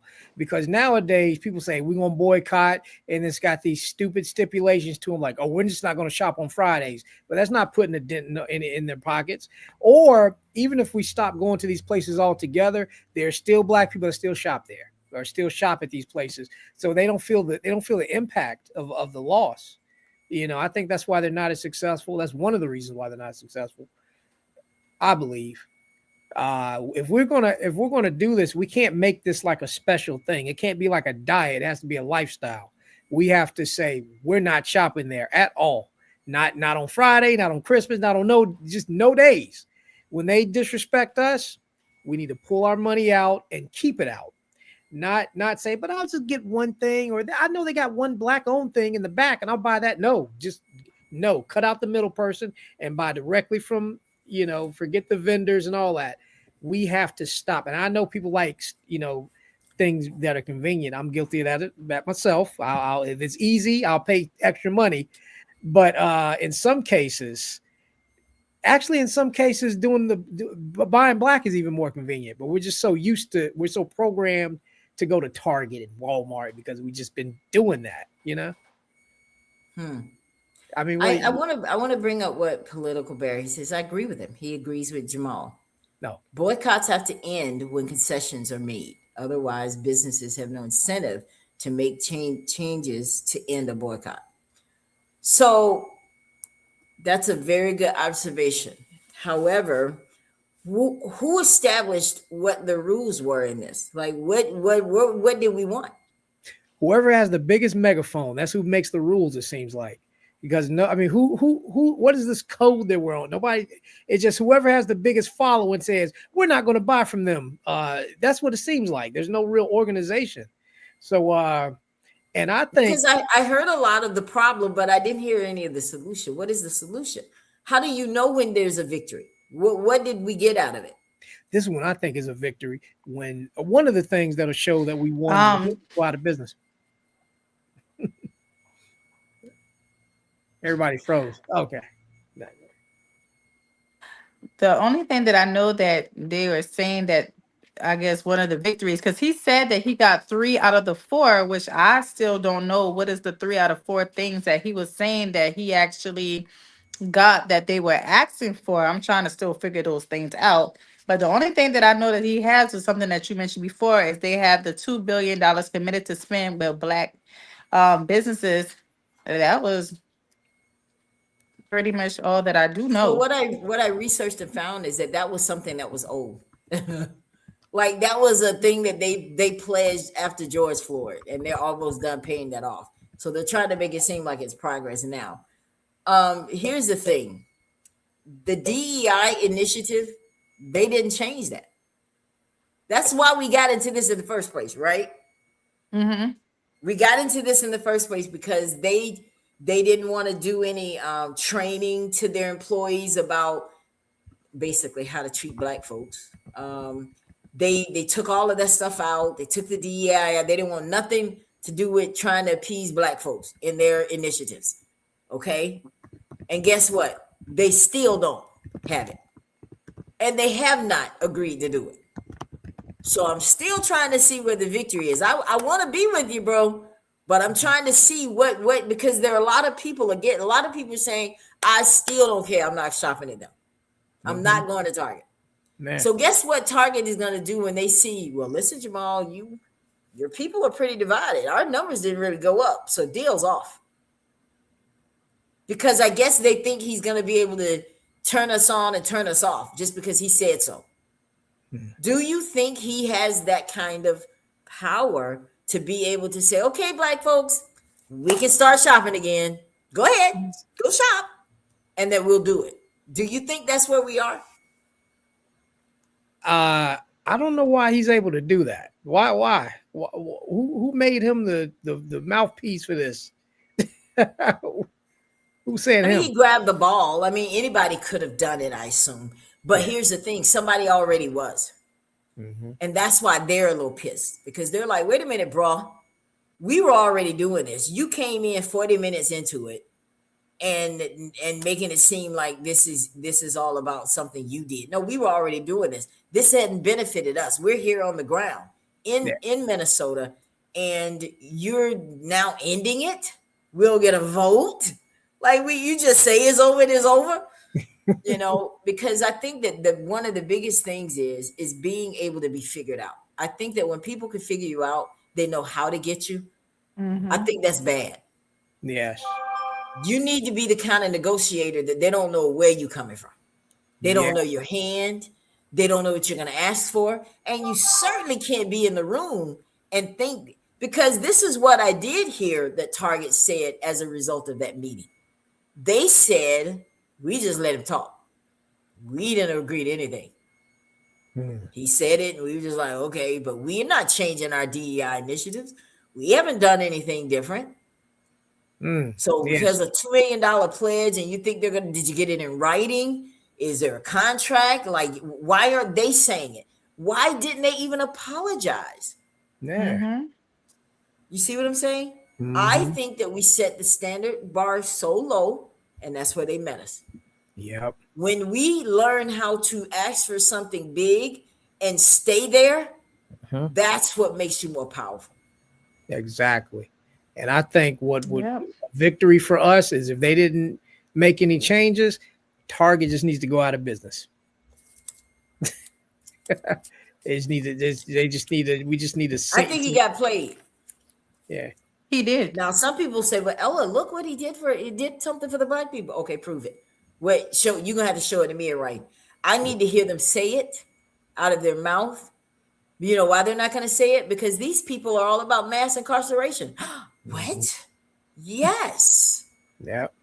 You need to do your homework, leaders, before you go cutting deals. Find out. See, you think it's just about DEI. Keep going back. That's just part of the onion. Keep pulling. Keep pulling that onion back, and you're going to find out who Target really is. Yeah. What's really in that eye. There's a lot of mass incarceration in that eye. Why do they agree with locking up a whole bunch of Black folks?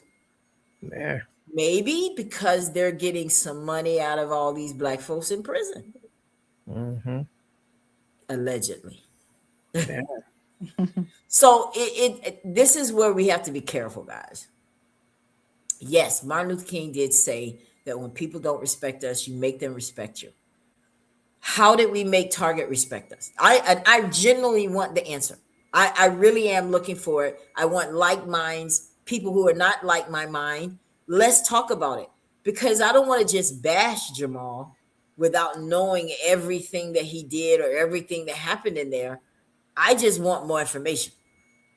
You What know, really happened in that meeting, and what did they really promise us? And why can't they talk about it? Why are you doing all the talking? I want you to stand there but this is what he did do. He gave credit to the new CEO. Well, guys, the man showed up. I don't care about that. hold up. The devil show up every Sunday. You don't see Yeah. me giving him kudos. He be in church every Sunday The devil was in on the that front meeting too. row. So why am I impressed? See, I think we're too impressionable. We get too impressed by little things. I'm not impressed by that. Yeah. He did it because he wants y'all to get in line. So he had to come to the table. Yeah. But what do we lead with? What's that saying somebody said? You're either, what is it? You're either the menu or you're either the plate or you're on the menu. I can't remember. It was so deep, but I can't remember. But I mean, I just don't see what we have gained.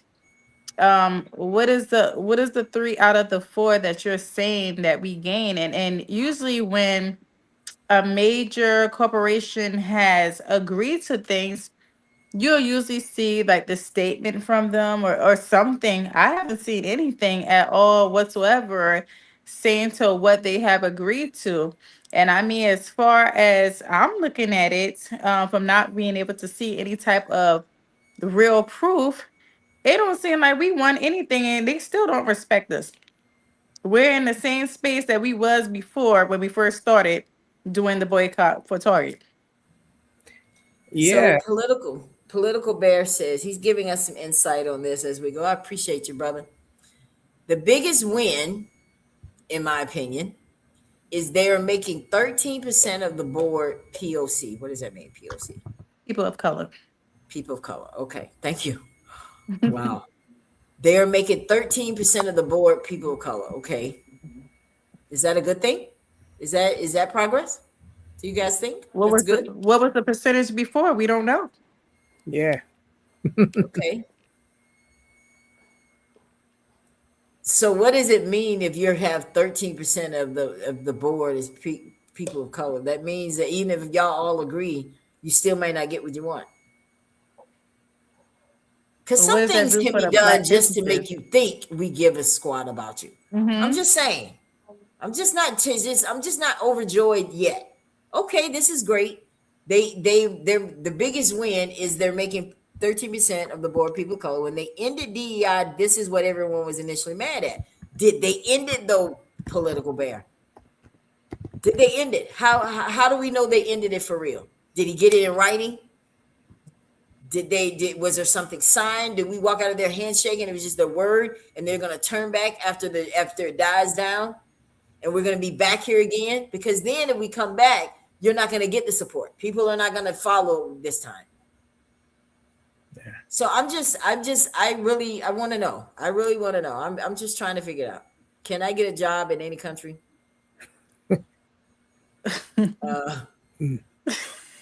Okay, that's Yes. from my understanding, it was 0 before. Okay. So he's saying that before there were no people of color on the board. Now there's 13%. Okay. And they were DEI. But that's the thing, we wouldn't know. They were DEI. Yeah. For the record, people, when y'all talk about DEI, just know that white people got more benefit out of it than we did. I just had to say that. Thank you. Have a great night. Because I'm so over it with the DEI stuff. Like, somebody should tell Trump, hey, bro, check this out. You talking about your own people. They're the ones that got the benefit. You know how they have to put a note and go and talk to in his ear sometime? Somebody should have done that then when he said that. And also, people of color could also be Indian people. It could be Asian people. It don't necessarily have to mean that there was black people hired. You know, he said POC. They didn't say black people. They didn't say FBAs. They didn't say African Americans. They said POC. Now that's true. And we know POCs can be anybody. Yeah. Exactly. And that's not necessarily African Americans. It could be Mexicans, Brazilians, it doesn't classify as the black community. And that's where we're the ones on the front lines and sitting up there trying to negotiate with other people at. Yes. Yeah. If they went through all this trouble, guys, do you think maybe we were spending more money at Target than anybody else? Probably if we the ones stopped it. That's why they need to go out of business. That's the only way they're gonna learn is we need to just drain the money. Whatever 2 or 3 black people that still left, stop shopping there so they can go in there and close their doors like Kmart and boom, or JC Penney. And it needs to be something that's abandoned on the side of the road. And then we point at that and say, all you other racist companies, look at what we did to Target. You next if you keep disrespecting us. That's how. So it's like a reverse psychology we need to put on them, because that's what y'all did to us with slavery. Mhm. You wanted to make an example and say, try it again. This was going to happen to you. Yeah. So it could be like a reverse kind of thing. I'm still not going to shop at Target. I know I'm not, and it has nothing to do with Jamal and what they're doing. I'm just not going to. That's my choice. And you know, and I was before I found out what they were, but Target is not the only one, guys. Exactly. If we really want to go after companies that don't do right by us, I promise you it's a long list. Yeah. It's a long list.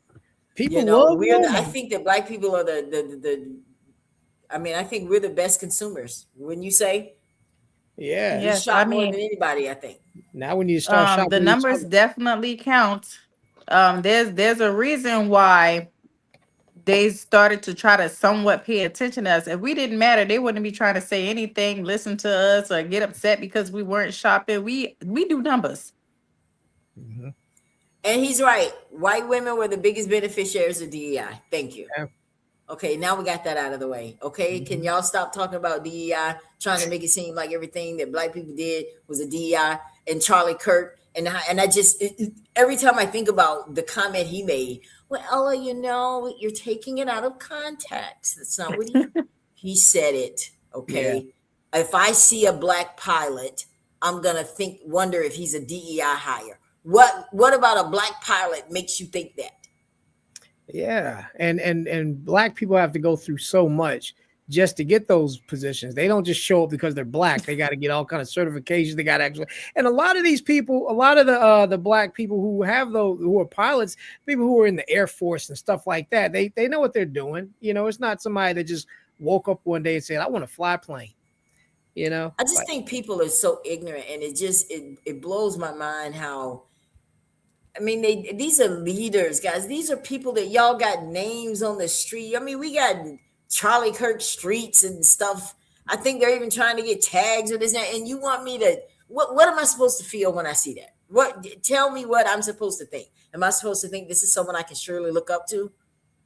No. That's why you got to pick your leaders, man. Don't let people pick them for you. Exactly. And yeah. And Charlie Kirk, say again. I was going to say Charlie Kirk, of course, he was killed by a white man. They still trying to find a way to blame that on black people. Right? Yes. They're like, well, he liked lefties. He was a lefty.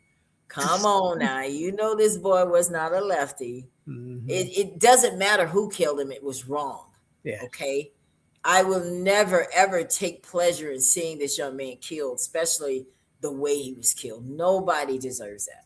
No, nobody deserves that. I'll never say that. Mm-hmm. However, I do think that the stuff that and I used to try to listen to him. I did, honestly. I would listen to him. I did. I mean, because I listened to stuff that, I mean, I can't listen to it long, but I did listen because it does turn my stomach. But I think it's important to hear other versions and other people's opinions, so that you're like, okay, nah, I'm staying where I was at. You know, it's, you know what I'm saying, right, Lala? Because I know that get another perspective. Yes. Yeah. Mm-hmm. Yeah. So, I mean, what about these gas prices, guys? What's going on with that? Where y'all at with that one? I think I need to ride a bicycle. Now, people want to try to put a spin on it. Like, well, Ella, it's not going up because of the war. Okay, you slow. Then what reason? I know it is because of the war. I'm sorry. The hostilities, what's going on in Israel, Iran, it has a lot to do with that. Because of the oil prices, they're not producing it as much. All of this leads to why gas is high. Exactly. Now, like we haven't seen this before. Yeah, like we haven't seen this before. Like, it's like, I don't know what it is where you guys are. Where are you, Lala?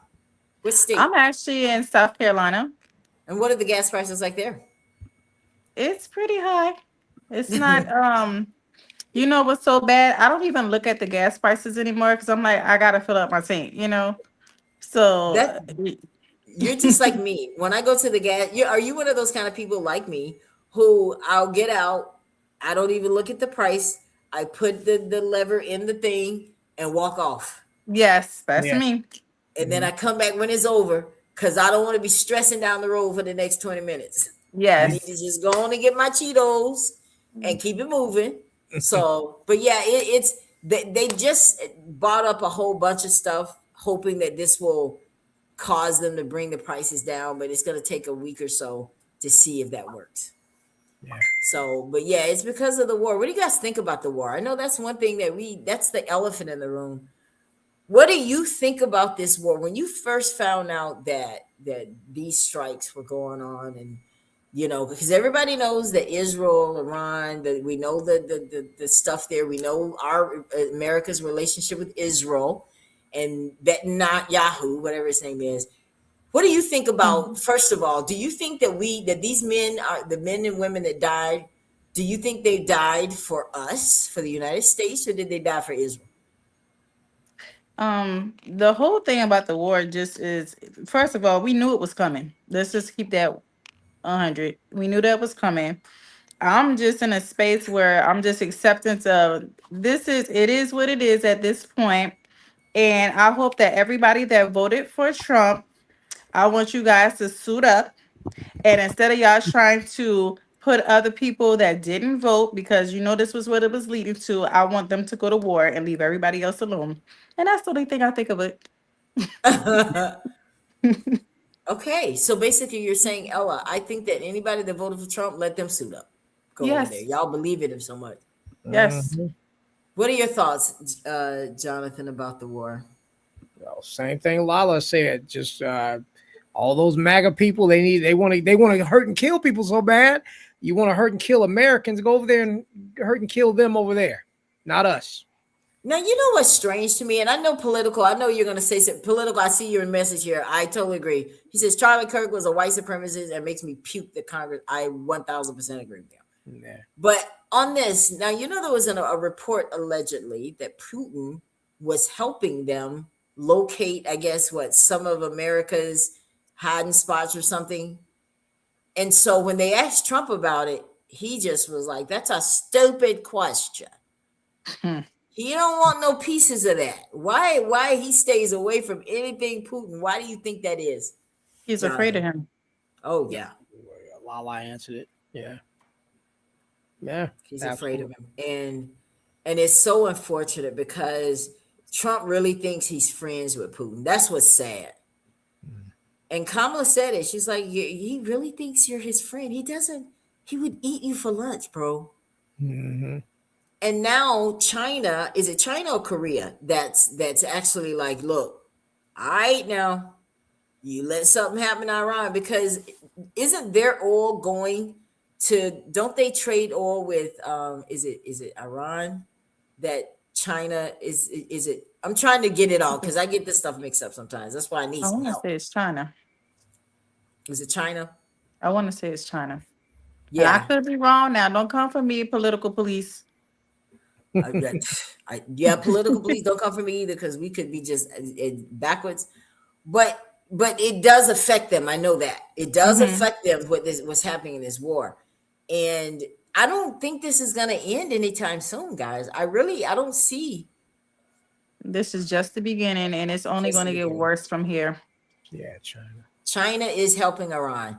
They're also supplying Iran with intelligence. Okay. So there you go. China is helping Iran and they're supplying them with intelligence. Ooh. So it's like China wants Iran to beat Israel. They don't. Okay. So that's totally against us. Right?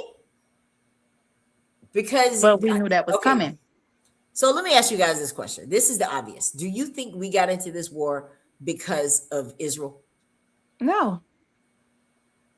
Why did we get into this war? Why do you think?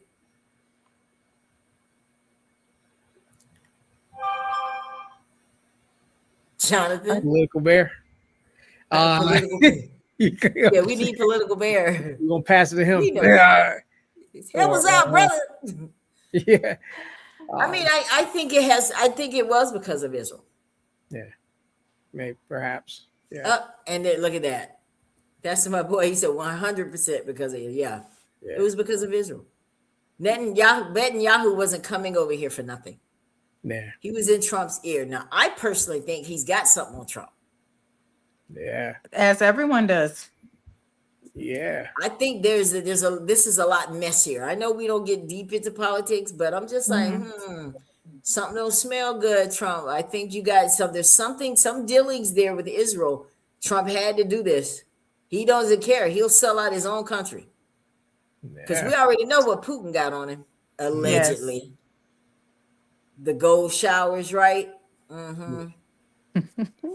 You know about that, right, Jonathan? Hold on. I was looking at something. I'm on the show. I'm on the show. I'm here. I'm here. All right. So political bear is giving us something. It's because of the Bible. Christian Zionists believe Jews have to be in Israel during a battle to bring about the second coming of Christ. What? Okay, wait I heard that. He said, I'm not joking. Wait a minute. Let me read this again. It's because of the Bible. Christian Zionists believe Jews have to be in Israel during a battle to bring about the second coming of Christ. Wow, really? That's crazy. Wow. Yeah. So, we're gonna wrap it up, guys. We brought a lot of different stories. Now, on a lighter note, let's talk about 50 Cent and T.I. Have y'all seen their little beef? I know you're in that kind of world a little bit, Jonathan. Did you see the beef? Oh yeah, T.I. got the whole family involved.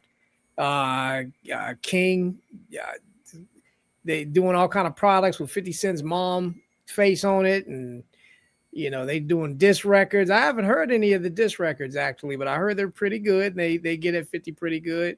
I kind of want to actually believe. Oh well, they're saying that 50 Cent is putting out a documentary on T.I. and Tiny.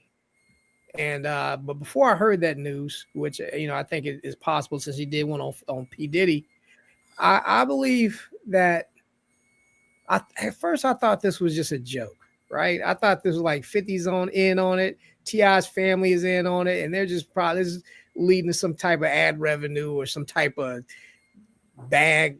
I think not. I guess not. You're talking about people's mamas and all that other stuff. It's it's gotten ugly because one of the sons created a T-shirt with his dead mama on it, and Rick Ross actually called to get one of the shirts, so he's in on it too. Yeah, I think it's childish. I do. I think it's childish. I think they all need to go sit down somewhere. Yeah. This is foolish. This is crazy. It even pains me to even talk about it. Yes. You know what I'm saying? Because it's like, come on, guys. Like, I mean, 50 Cent is poking the bear, but I think T.I., they're all in on it. And he wants to bring, like you said, this documentary, he wants to bring back the sexual assault against T.I. and Tiny. He wants to bring that back like he did Diddy. Yeah. And I'm like, oh, so ugly. But 50 Cent is always getting into it with people. He does. Yes. Floyd Mayweather. They said that on the Super Bowl, and I was going to actually show this tonight, but I couldn't bring myself to it because they just like furthering that. And that's not what I want my show to be about. Yeah. Foolish stuff like that. But there was a video during the Super Bowl that 50 Cent did, and it definitely makes references to, I think they said they reached down in the bag and the gift that the kid brought out was the ABCs. That was like a dig at Mayweather because he can't read. Yeah. And yeah, and he's eating some like, puffs, eating some cheese puffs. It's supposed to be puffs for Puff Daddy, and I think the was supposed to be about Ja Rule. I think. It was something about a song that he did was about Ja Rule. Yeah. I'm like, you got so much money, bro. You don't know what to do with it. I tell you what, just throw some over here. Exactly. Right? Yeah. Yes, exactly. Help us out. We don't mind. Ted Cruz. I want They're to go back almost to this one 70. though, because the comments are coming up about it. Ted Cruz literally said, "The Bible commands me to support the state of Israel." That is so true. I saw that interview with Carlson. I did see that interview where he said that, and he's like, "What?" So there's this whole. I think number one, you can't believe anything any of them say because everybody's just going to agree with Trump. I mean, they're part of the loyalist team. You can't take them seriously. Anybody that's voting for these guys, y'all are crazy because they don't care nothing about their constituents. I'm telling you. They don't. Marjorie Taylor Greene, and we know she was part of the part of it also, but she's telling the truth now. Now she's telling you this is what they are, you know. People can vote for who they want though, Jonathan and Lala. I will never come on here and say don't vote for anybody. That's your decision to make. Because it's a free country. Everybody should vote for who they want. But just know why. Just know why you're voting. If you're going to vote for Trump, why? Because if you're African American and you vote for Trump, I want you, when you're at that ballot box, I want you to think about this $50,000 jobs that they're getting rid of and how they're going to get them out. Okay? They've already done it to so many hundreds of thousands already. They're not done.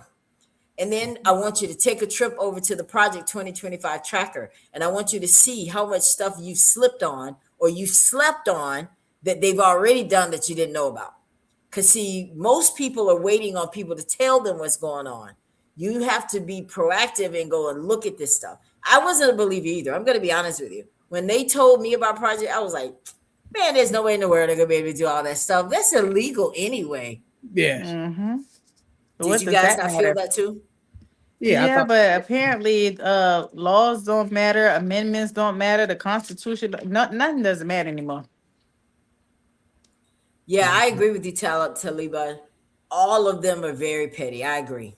I just, the fact that T.I., I'm going to tell you what disappointed me with T.I. is that he allowed his children to get involved. Yeah. He should have, as a man, went to 50 Cent and said, man, come on, man. We are supposed to be leaders in the community. Come on, let's cut this. Let's sit down, talk man to man, and let's handle it. Let's not do it in the media.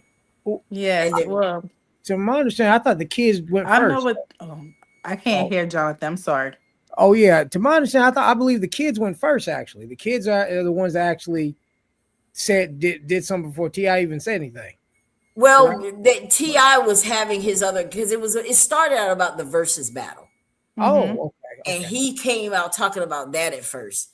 And then instead of 50 Cent sticking to that, he brought up something else, and that's what triggered it. Okay. And then that's when the kids got involved. But it started out a positive, fun thing. And it just escalated into this petty mess. Yeah. And somebody's going to get hurt. And it's just not worth it. Because I think 50 Cent had said something about his wife. Yes, when he was talking about Tiny is when the whole beef started spreading over to the kids. But like Damani, one of his sons, didn't even tell T.I. that he was going to come out and drop the song. He just did it. You know, they knew he would probably be like, no, don't do this or whatever. So they just was doing stuff without his knowledge. So when did this diss song stuff start? Like when did that become a thing? Like it's been around for a while, right? Yeah, it's always been a thing for, battle rapping. But it was more about the competition and the music than it was this street stuff or beef and all that. I think in the mid 90s, that's when it started getting kind of dangerous. But before then, they used to diss each other on records, and it was just on records, and they'd go hug and dap and have a drink together after that, Well, what we're going to do, guys, let's go through all of our stories and leave our last comments. Okay. For those of you that are just tuning in to the Ella Johnson Show tonight, we talked about state of the streets. We talked about different news topics, and there's so many news topics out there that we could have talked about, but these are just the ones that we talked about tonight because they do impact our community. So I just wanted to let's do a recap of that before we go. 50 Cent posted a bad picture of T.I.'s wife, and that's when the kid posted a picture of 50's mom's grave. Oh, okay. Oh wow, that's nasty. I don't know why everybody's always coming for Tiny. Like, what is that about? I think she's a beautiful woman. Like, what's that all about? I mean, I don't get it. I believe they think she's an easy Yes, target. it just I feel like that doesn't have anything to do with her. If the men want to go back and forth, leave it between them, but just don't bring it to like the family. Leave the deceased alone. I don't know. It's just a fact that hip hop started with doing rap battles, and people would be able to walk away sometimes now, not all the time. People don't know how to walk away with rap battles either because they dig and they get kind of personal. And then it just went from rap battles to now I don't like you, so we making these diss tracks. Yeah. And it's getting out of hand. Yeah. Well, I don't listen to current music anyway. I'm old school till I die. So I am 50. This is the secret. This is real, Jonathan. I still listen to Dougie Fresh. Me There it too. is. Me too.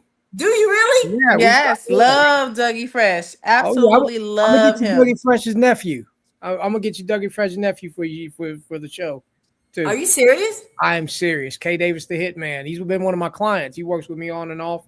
We're gonna try to get Dougie Fresh if we can get K Davis. So I would love to not get Dougie if I know Fresh. we can get K Davis. But I know after March, I know you setting up for April, right? Yes. We'll do it. I'll get him for you. I promise you. Okay, that sounds good. I mean, because I welcome everybody to the Ella Johnson Show. But guys, let's do a little recap before we get out of here, okay? Because that way it'll give you an opportunity, Jonathan, to talk about it. You just tune in, guys. I want to just go through briefly the subject we talked about tonight, give final thoughts on it, and then we're gonna be out of here. And y'all can go ahead and do y'all next thing. Okay, the first thing we talked about was the job purge. I talked about how the jobs are going to be purged because of Project 2025. It's a mandate for leadership that they have, that they want people in all these agencies that are loyal to Trump. And one way to do it is get rid of anybody who isn't. So the mandate leadership thing that's coming out of Project 2025, its goal is to put people into a class certification where they're at will employees. Okay. And those of you that know, and I'm not talking about something that the Project 2025 is just talking about. This happened 3 days ago. Look it up. This happened 3 days ago that this is being implemented. So for you people that work in the government, you should look at your status and see where you are. And if you are considered at will, remember the Ella Johnson Show told you. Okay. And that means they're setting you up to be out of there. So protect yourself. Make sure that you have all of your documentation. And don't wait until they fire you to try to get it now. Because listen, let me tell you something. Anytime I've ever gotten fired, when I walked out the door with my file. I'm just saying. And nobody ever knew it. So I'm just saying, prepare yourself, be smart, be wise, don't be gullible. And whenever you have conversations, because if you don't agree with Trump and you're out here posting things, trust me, they're watching. All right. Any more thoughts on that one, Jonathan, before we move to the next one? Lala, anything? Nothing new. No, pretty much just stay prayed up for the most part, because it seems like in the space that we are in with the government and them just doing whatever we want to do, it seems like we just don't even have any rights anymore. Yeah. Okay. The next thing we talked about was the shutdown. Do you guys think it's going to end soon? Or you think the Dems are going to give in, or you think they're going to hold out this time? I think they're going to give in. Jonathan? Yeah, same. That's so sad. Yeah. That's so sad. Like, why you started if you're not going to finish it? I think they need to hold out, guys. I'm telling you, because we got to get this DHS under control. Y'all don't understand. Yeah. Y'all keep sitting around here thinking and getting excited just because Trump had a Black history, had the folks. Don't get me started about that. I don't want to go there. Just saying. Y'all know what's going on. All right. Another thing we talked about. Okay, that was the job purge, the shutdown. We talked about Jasmine. We wish Jasmine all the best. We know that in January she's going to be out of Congress because she lost that Senate race. But I think the guy has bigger and better things in store for her. I don't think he's done with her. I think he used her for such a time as this. And I think that she's going to bounce back. I wish her the best. I think she made a good go of it. I mean, she got in it late. And I think there's some kind of lawsuit, guys, that she's putting out there because she felt like that they basically cheated, because that night she was able to get them to agree to hold the polls open, and then they went back and let the Supreme Court said, nah, you out of here. Anybody comes after a certain time, shut it down. They get separated. So she's feeling some kind of way about that. Maybe she'll pursue it. We'll keep following that story. Yeah.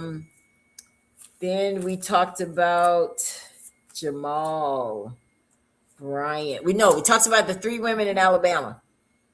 Final thoughts on that one, Jonathan? That story. Oh yes, like I said, I believe it's illegal, and I guess we'll find out who was supposed to win after they do what they need to do with that. Lala, you have any words on that one? Any final thoughts on that story? Just that at this point, we don't know which direction it's going to go because it's so many different pieces of evidence, but hopefully they are innocent and found not guilty. I hope so too. Listen, ladies, if you guys are watching this broadcast, and I know people from Alabama do follow me, I just want you to stay encouraged. Don't give up now. If you know that you did nothing wrong, stand by it. Because I know that there is a spirit in Monroeville where we love to help. It is nothing new. Even when I was growing up there, it was just not normal for us to just help and go around in the community. And I think that these people were respected and everybody knew them, and that's why it was received. However, there's a whole big boogie bear out there that's trying to get you. Okay. Yeah. And these new voting laws in Alabama, they're meant for you to not be able to vote. They really are. And it ain't just Alabama. It's all over. That's why he can't let the states take care of their business. He wants to do it nationally. There's a plan. So I just want you guys to stay vigilant and just remember, hold your head up. You are innocent until proven guilty. No matter what anyone says, stay off social media. They're gunning for you. So, you guys didn't do anything. Stick to that, because, they could get people to lie too. That's what I'm afraid of, that they'll get people to lie and say certain things just for them to get convicted. So I pray that how it's supposed to turn out, God is in the details. All right. Then last but not least, we talked about Jamal. I'm not going to even recoup T.I. 50 Cent. It's foolishness. I don't even want to talk about that. Yeah. So Jamal, final thoughts before we go. Lala. Hopefully we are able to actually see these things that they claim that they won, where it does benefit the Black community.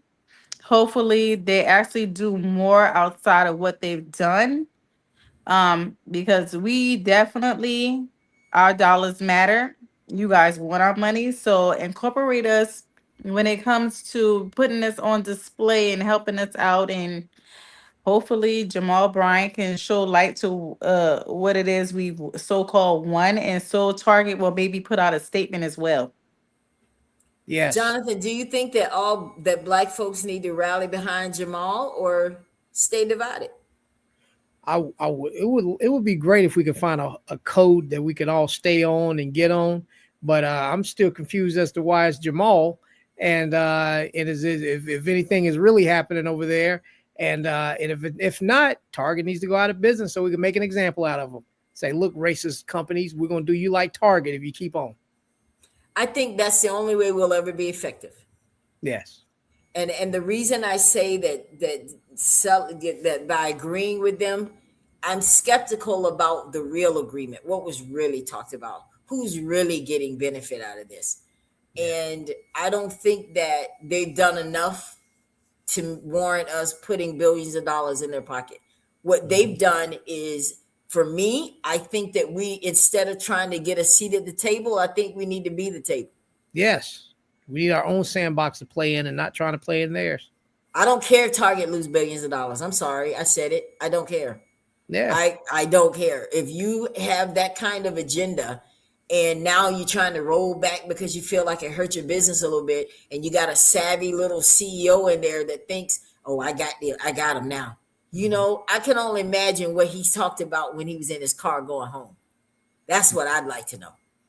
I don't buy it. Something's off to me. Yeah. And y'all are going to say, Ella said it. Something's off. Something doesn't feel right. It stinks to me. I don't know why. Jamal just got a bag himself and said, "Hey, I'm the black community. Thank you." And he walked off. It was just him. And I think that you may have spoken too soon and underestimated black people, and you may not be able to deliver on the promise you gave Target. Because I guarantee you, he had to say something to Target to get them to be like, well, okay, thanks.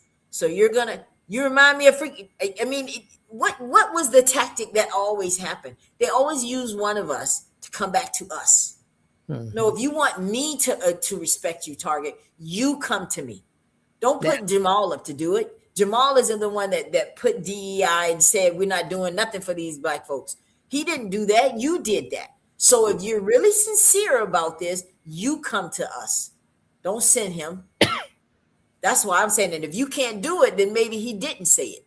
If Target can't come out and say they apologize to black people for their inability to understand what the DEI was all about, if they can't come out and say we apologize for how this man made you feel, you are valued in our stores, we do appreciate your business and your business ideas, and we do want to implement that because we are very diverse. Say some stuff like that. I don't care. Even if you got to get it off Gemini, I don't care. At least do something to make me feel. I don't want to hear it from him. That's my point. And until Target can come out and say it, I don't buy it. I don't want to hear it from Jamal. That doesn't make me feel better. I think I feel better now that I said that. Right, Lala? I think that was it. That's what was ailing me. Yeah. Because I'm just sitting here like, why do you have to be the one to speak for them? Yeah, absolutely. Let them say it. Because if they can't say it, then I don't believe that they meant it. And they said they didn't mean it. That's what I read. They were like, we just let him talk. We didn't say any of that. Yeah. So look how crazy he's going to look if that's true.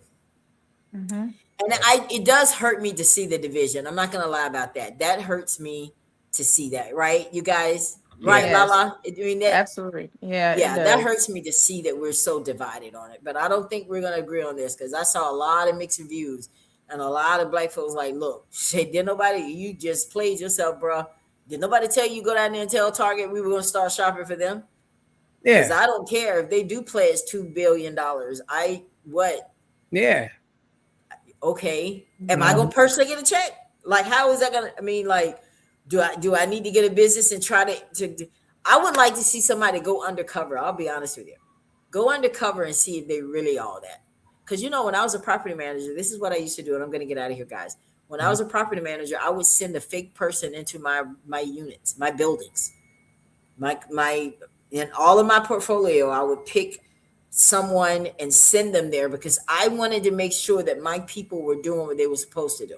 And if I found, and they all got rated, and I would use somebody that had like pink hair, 3 kids with them, go into the property and see if you're treated. Then I would have a professional person go in right behind them.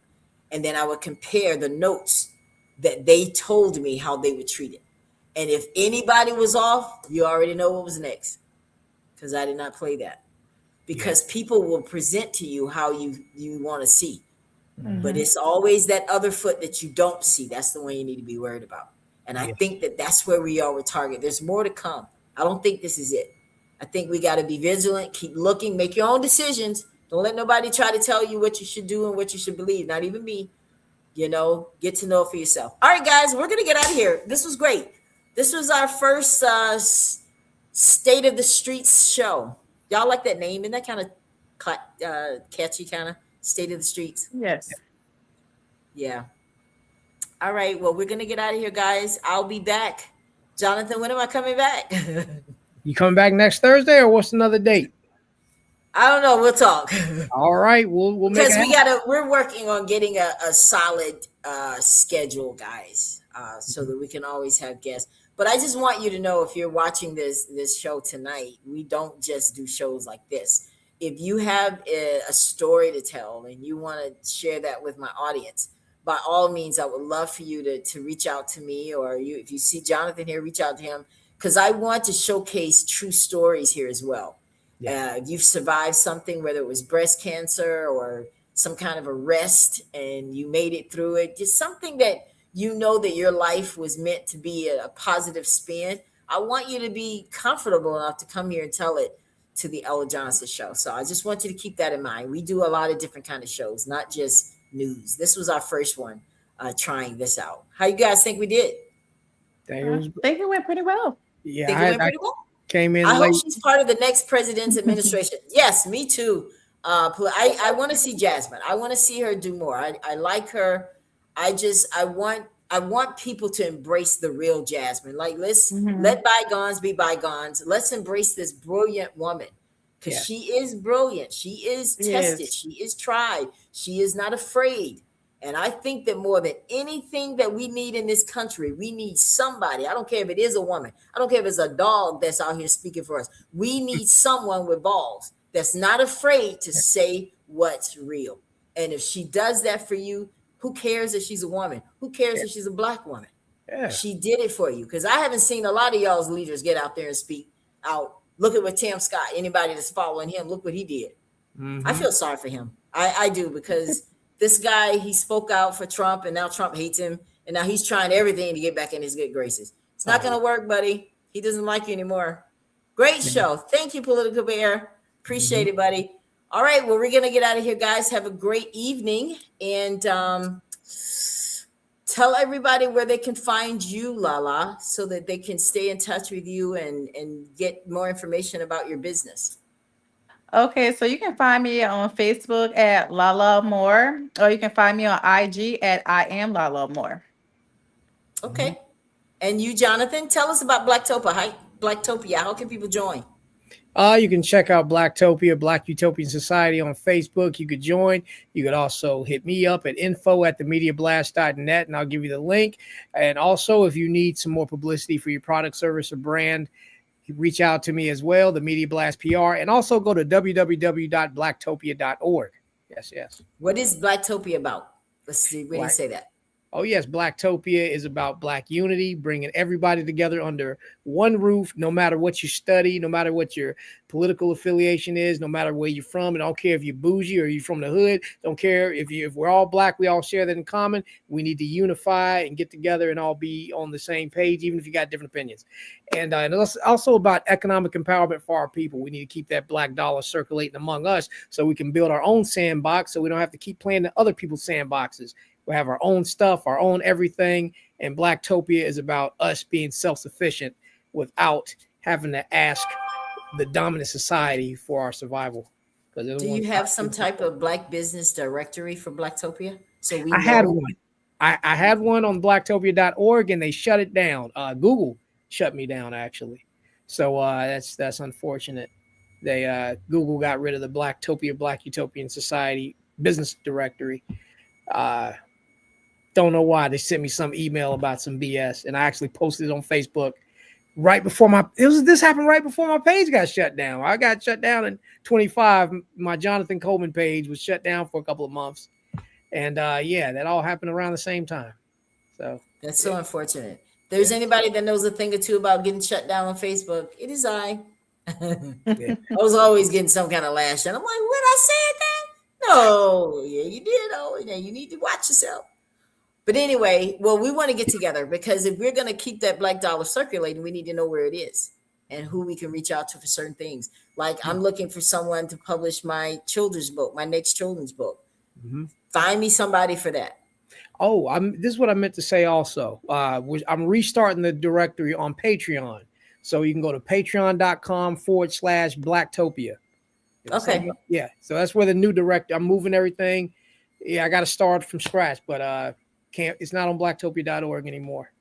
Because I'm looking to do some type of tutorial on here, because I get this message. I get this all the time. Ella, I want to write a book. What should I do? Maybe right here on the Ella Johnson Show, we need to do some kind of seminar, if you will, to let people know the steps to take if they want to self-publish or something like that, to keep their money in their pocket, how they can do it, and it'd be professional. So, yeah. Lala has some all that's ideas coming for up. us, You too. got everything right there, Blacktopia. That's why I support Blacktopia, because I want to make sure that we are sharing our ideas and doing this thing the way we're supposed to. All right, guys. Well, we're going to get out of here. Have a great evening, everyone. Have a great weekend, and I'll see you back here. For now, I'll tell you, I'll be back next Thursday. I'm not sure if it's going to be another State of the Streets. You just never know. Just stay tuned. All right. So you guys have a great weekend, and I'll see you next. Thank you so much for tuning in to the Ella Johnson Show. We'll see you next time. We are supporters of the Ella Johnson Show. We live in South Korea. We have been watching Ella Johnson Show for like a year now. And we love her show. Her show is very inspirational, motivational, and educational.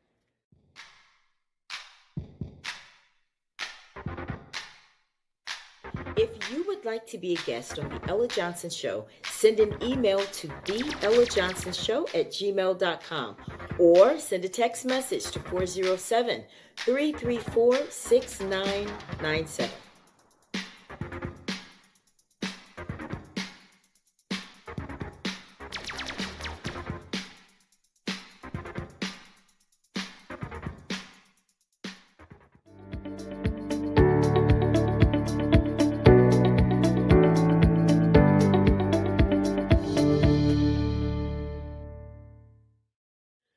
We love Ella Johnson Show.